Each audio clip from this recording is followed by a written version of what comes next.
Bonjour à tous et bienvenue dans cette vidéo où nous allons analyser le match de Liga entre Elche et le Barça. Un match dans lequel Elche a totalement fait déjouer le Barça. Dans ce match, le Barça, dominateur de cette dernière semaine, était aux abonnés absents, ne réussissant pas à imposer son jeu. En face, on a eu une équipe d'Elche très disciplinée et surtout très solidaire dans les efforts. Pour rappel, le Barça, 4e au classement avant le match, devait absolument gagner pour rester dans la course pour les places qualificatives à la Champions League et espérer profiter du résultat du match entre le Betis et l'Atlético, deux concurrents directs. Elche, 14e avant la rencontre, a aussi besoin d'une victoire pour s'éloigner encore plus de la zone de relégation. Chacune de ces deux équipes avait donc besoin de victoires, peut-être encore plus le Barça au vu du standing et des ambitions du club, mais aussi pour la continuité de la dynamique récente en termes de résultats. Comme d'habitude, dans cette vidéo d'analyse, nous allons commencer par l'analyse tactique et terminer par l'analyse critique.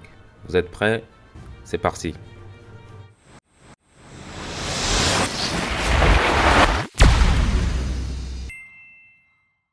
Pour cette rencontre, Francisco Rodriguez a aligné un 4-4-2 avec Moïka, González, Rocco et Barragán en défense, Fidel, Mascarelli, Guti et Morente au milieu, puis Milla et Boye en attaque.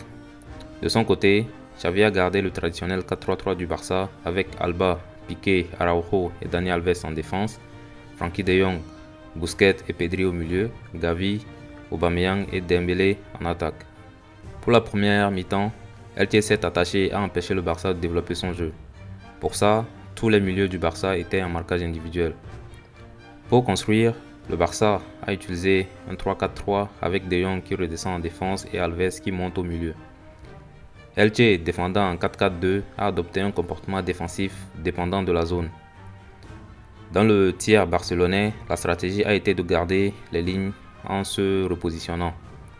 Dans la zone centrale, il fallait sortir du pressing sur le porteur de balle tout en gardant la formation et dans le dernier tiers, resserrer les lignes pour empêcher le Barça de combiner.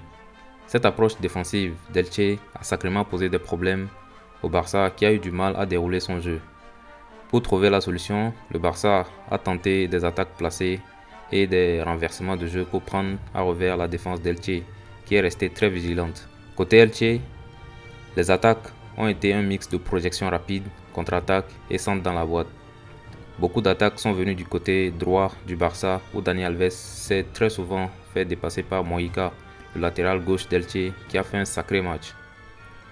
Le but d'Elche arrive à la 44e sur une erreur de Pedri qui rate sa passe en retrait pour Alves. Cette passe est récupérée par Fidel, le capitaine d'Elche, qui croise parfaitement et trompe Ter Stegen. 1-0 pour Elche, score à la pause. Au retour des vestiaires, le Barça devait réagir et d'entrée, Xavi fait rentrer Torres à la place de Gavi. Faut dire que Gavi n'a pas fait un grand match sur cette rencontre. À moins que Elche ait décidé de garder le score, l'entrée de Ferran Torres change le schéma défensif d'Elche qui passe à 5 derrière pour ne pas laisser trop d'espace entre ses défenseurs vu que le Barça a maintenant Dembélé et Torres pour manger la ligne. Malgré ce changement, Elche a gardé la même rigueur défensive face à un Barça de plus en plus pressant pour revenir au score. À l'heure de jeu, sur un énième débordement, Dembélé réussit un centre remisé par Jordi Alba pour Ferran Torres qui trompe le gardien. Le Barça revient au score. Côté Elche, le coach décide de faire entrer du sang neuf avec Carrillo attaquant et Ponce milieu qui remplace Boye et Morente. La présence d'un milieu plus frais pousse Xavi à faire entrer Nico à la place de Frenkie de Jong pour compenser. À la 75e, Xavi fait deux changements offensifs avec la sortie d'Aubameyang et Dembélé pour faire entrer Memphis Depay et Adama Traoré. Voyant que son équipe se fait dépasser, Rodriguez, le coach d'Elche, fait entrer Josan et Marcone, deux milieux à la place de Fidel et Guti, deux autres milieux. À la 81e, sur une faute de main dans la surface, l'arbitre siffle un penalty pour le Barça. Penalty transformé par Depay, le Barça prend l'avantage. Mené, Elche donne tout pour revenir.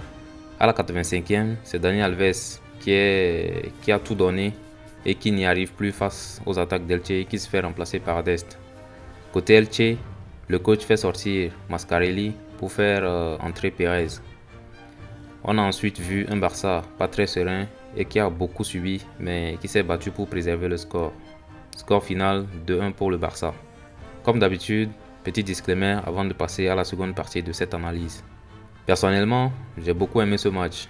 Une équipe de bas de tableau qui fait déjouer un Barça plutôt en forme jusque-là.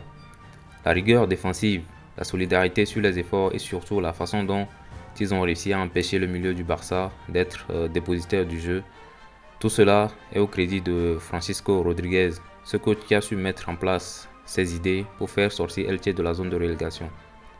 Sur ce match, ils ont parfaitement défendu sans mettre le bus face à un adversaire clairement supérieur sur le papier. Ils ont aussi eu une certaine facilité à se projeter dans le camp barcelonais et aller jusqu'au bout de leurs actions. Dani Alves a beaucoup souffert des percées de Moïka. Très bel adversaire. Côté Barça, même si le Barça sort avec la victoire, c'est sans la manière. J'ai eu l'impression de voir le Barça d'avant Xavi. Il n'y a qu'à voir les célébrations sur les buts pour se rendre compte de la difficulté qu'ils ont eue sur ce match. C'est clairement un Barça très moyen qu'on a vu sur ce match. Pedri et Gavi n'ont pas été en forme et le Barça a eu du mal à la construction et à la finition. La faute à Badia, le gardien de Elche. Alors, ce n'est pas pour tirer sur Ferran Torres, mais je pense que l'homme du match sur cette rencontre, c'est Badia, le gardien d'Elche. Il a fait un nombre incalculable d'arrêts. Sans lui, le match aurait été plié depuis bien longtemps. Bravo pour sa performance taille patron. Avec cette victoire, le Barça profite de la défaite du Betis face à l'Atlético pour prendre la 3e place du championnat. Et le tout avec un match en retard. Une très belle opération donc pour le Barça. Dites-moi dans les commentaires comment vous avez vécu cette rencontre. Avez-vous aimé ce que vous avez vu? Qu'aurait pu mettre en place Xavi pour se faciliter cette rencontre? Mettez-moi tout ça en commentaire. Si cette vidéo vous a plu, merci de liker et partager. N'hésitez pas non plus à vous abonner et on se dit à la prochaine. Ciao.